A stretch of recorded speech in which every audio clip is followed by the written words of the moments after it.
Question number 42.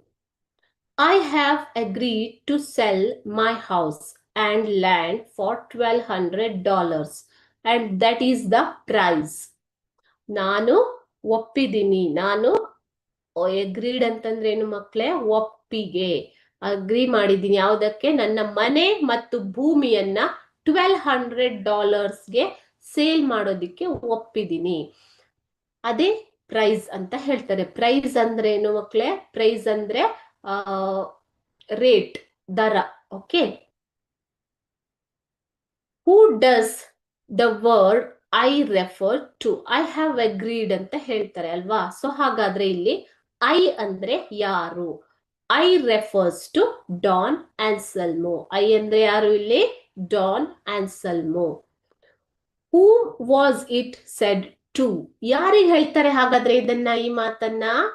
This was said to the story teller. Okay, so this was said to the story teller.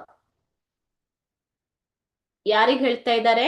ಲೇಖಕರಿಗೆ ಇದನ್ನ ಹೇಳ್ತಾ ಇದ್ದಾರೆ. What does this statement tell about the speaker? So ಅವ್ರು ಹೇಳ್ತಾರೆ ಅಲ್ವಾ? So he is telling that is the final price. Which one? $1,200.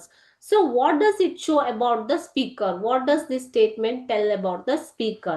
ಹಾಗಾದ್ರೆ ಈ ಮಾತನ್ನು ಕೇಳಿದ ನಂತರ ನಿಮಗೆ ಸ್ಪೀಕರ್, ಮಾತನಾಡುತ್ತಿರುವವರ ಬಗ್ಗೆ ಏನ್ ಅನ್ಸತ್ತೆ?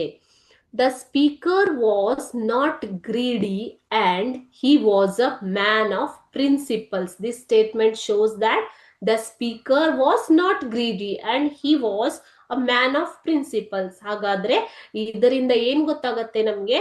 ಈ ಮಾತನಾಡುತ್ತಾ ಇರುವವರು ಡಾನ್ ಆನ್ಸೆಲ್ಮೋ ನಾಟ್ ಗ್ರೀಡಿ, ದುರಾಸೆಯ ಮನುಷ್ಯ ಅಲ್ಲ. ಗ್ರೀಡಿ ಅಂತಂದ್ರೆ ಏನು ಮಕ್ಕಳೇ? ದುರಾಸೆ. ದುರಾಸೆಯ ಮನುಷ್ಯ ಅಲ್ಲ, ಅವರು ಒಬ್ಬ ತತ್ವಗಳು ಇರುವಂತಹ ವ್ಯಕ್ತಿ ಅಂತ ನಮ್ಗೆ ಇದರಿಂದ ಗೊತ್ತಾಗತ್ತೆ.